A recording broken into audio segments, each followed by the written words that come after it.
I got so much motherfucking design on right now. Bring it down, bring it back, make it clap. I got 3 old thoughts, new guap, wear that thing. Bitches on my line, and you know. Istilah Renaissance berasal dari bahasa Latin yaitu renetra, artinya hidup kembali.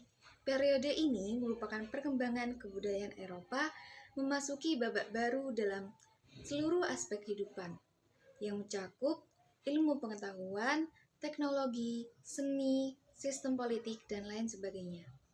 Renaissance muncul karena Eropa mengalami masa suram yang dikenal dengan nama Dark Age. Tokoh-tokohnya antara lain yaitu Leonardo da Vinci, Christopher Columbus. Sedangkan Aufklärung adalah kelanjutan dari Renaissance. Zaman ini dikenal dengan nama Zaman Pencerahan. Zaman yang merupakan suatu gerakan besar di Eropa pada abad ke-18 Masehi yang memberi kedudukan dan kepercayaan luar biasa kepada akal budi manusia. Masa ini melahirkan berbagai pemikiran yang terbagi ke dalam beberapa aliran seperti rasionalisme, empirisme, kantianisme, idealisme, positivisme, pragmatisme, fenomenologi, dan eksistensialisme. Tokoh-tokohnya seperti Auguste Comte, Edmund Husserl, dan lain sebagainya. 1. Humanisme sebagai sesuatu aliran dalam filsafat mampu menentukan nasib sendiri dan dengan kekuatan sendiri mampu mengembangkan diri. 2. Machiavelli lahir dari suatu realitas sosial politik yang terjadi di Florence, Italia.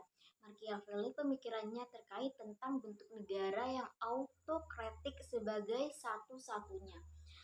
Situasi Florence yang berada di ambang kehancuran mendorong Machiavelli menawarkan gagasan kekuasaan yang mesti dijalankan dan dikendalikan oleh seorang penguasa tunggal.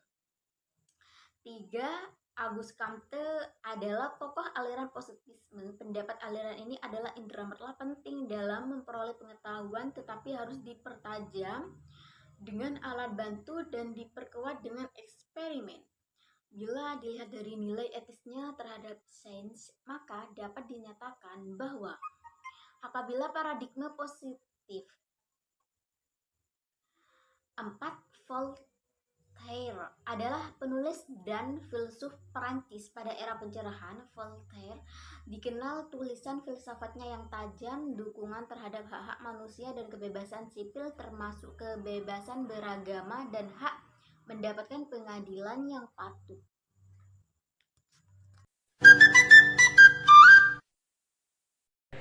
Baik, yang kedua, saya akan menjelaskan mengenai Sigmund Freud psikoanalisis. Jadi, psikoanalisis adalah salah satu cabang ilmu yang dikembangkan oleh salah satu tokoh filsafat yang bernama Sigmund Freud dan para pengikutnya sebagai kajian fungsi dan awal perilaku psikologis manusia. Jadi awalnya istilah psikoanalisis hanya digunakan saat hubungan dengan Freud saja. Jadi istilah psikoanalisis dan psikoanalisis Freud memiliki arti yang sama. Baik, di sini saya akan menjelaskan tentang teori Darwin atau secara garis besar adalah teori seleksi alam. Teori ini dikemukakan pada abad ke-19. Ada beberapa poin penting yang ada pada teori ini. Saya cuma bisa menjelaskan satu, yaitu adalah tentang bagaimana makhluk hidup yang ada di bumi ini. Jadi, teori Darwin ini menyatakan bahwasanya semua makhluk yang ada di semesta bumi ini memiliki hasil keturunan dari nenek moyang yang sama, yang mengalami modifikasi. Jadi kita semua yang ada di sini berasal dari keturunan yang sama, tapi secara garis besar kita sudah mengalami evolusi.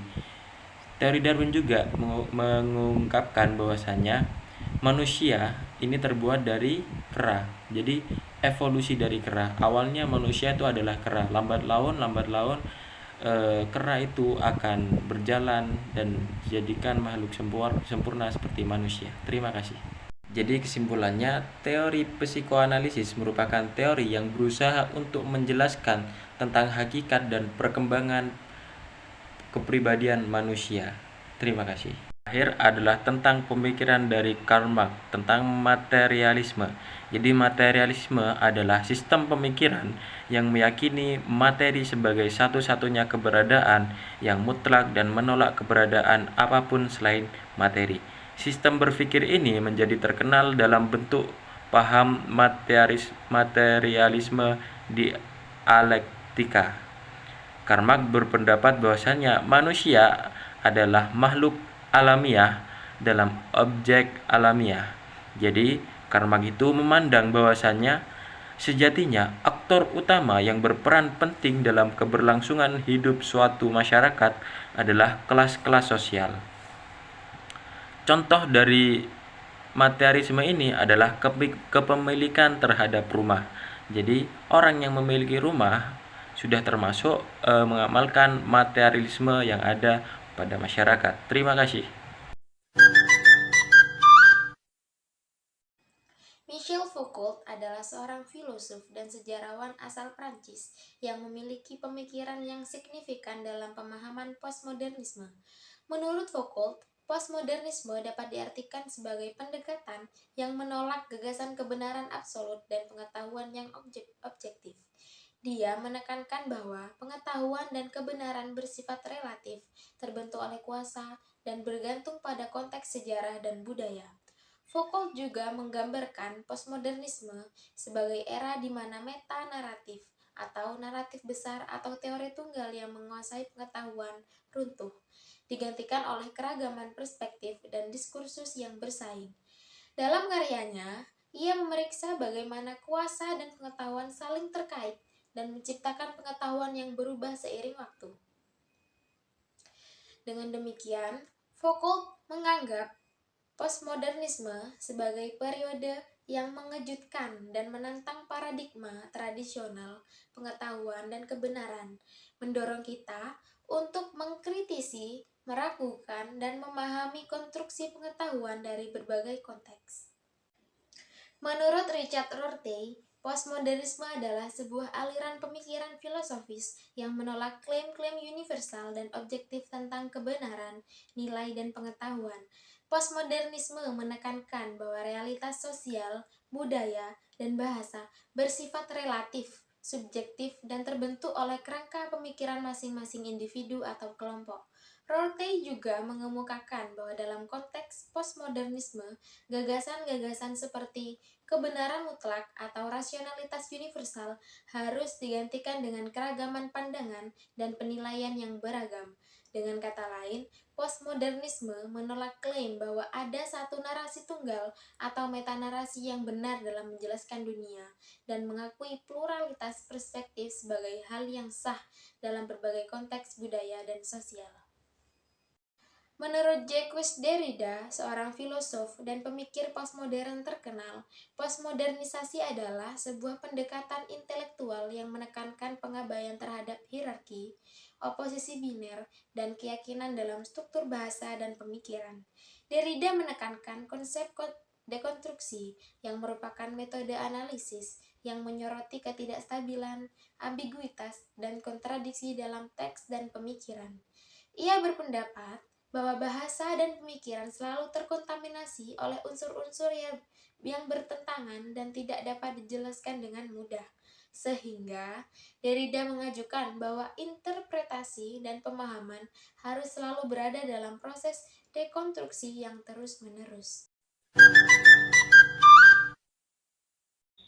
Postmodernisme menurut Pierre Bourdieu adalah seorang sosiolog Perancis terkemuka yang lebih dikenal dengan pemikirannya tentang teori tindakan sosial, pemahaman tentang kekuasaan, dan analisis struktur sosial. Meskipun Bourdieu tidak dikenal secara khusus sebagai seorang teoretikus postmodernisme, dia telah mengomentari perubahan sosial dan budaya yang berhubungan dengan pemikiran postmodernisme. Pandangan Bourdieu tentang postmodernisme lebih bersifat kritis. Dia melihatnya sebagai bentuk reaksi terhadap masyarakat kapitalis yang semakin heterogen, namun juga sebagai bentuk kritis terhadap pembebasan total dan dalam seni, budaya, dan pemikiran. Bourdieu mempertanyakan apakah pembebasan tersebut benar-benar menciptakan kesetaraan sosial atau hanya meningkatkan ketidaksetaraan.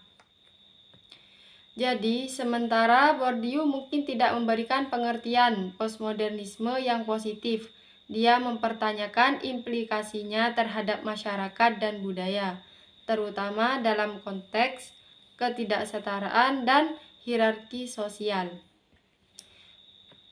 Dan postmodernisme menurut Jean Baudrillard, postmodernisme adalah sebuah kondisi sosial dan budaya di mana realitas telah kehilangan maknanya. Ia berargumen bahwa masyarakat modern telah terjebak dalam dunia simulasi, di mana tanda dan simbol menggantikan realitas fisik. Baudrillard menyebutkan sebagai hiperrealitas, di mana tanda-tanda dan gambar-gambar lebih kuat daripada objek yang sebenarnya. Postmodernisme menurutnya menciptakan dunia yang terfragmentasi, di mana tidak ada lagi kebenaran yang tetap, melainkan hanya tanda-tanda yang terus berkembang dan berubah. Damn.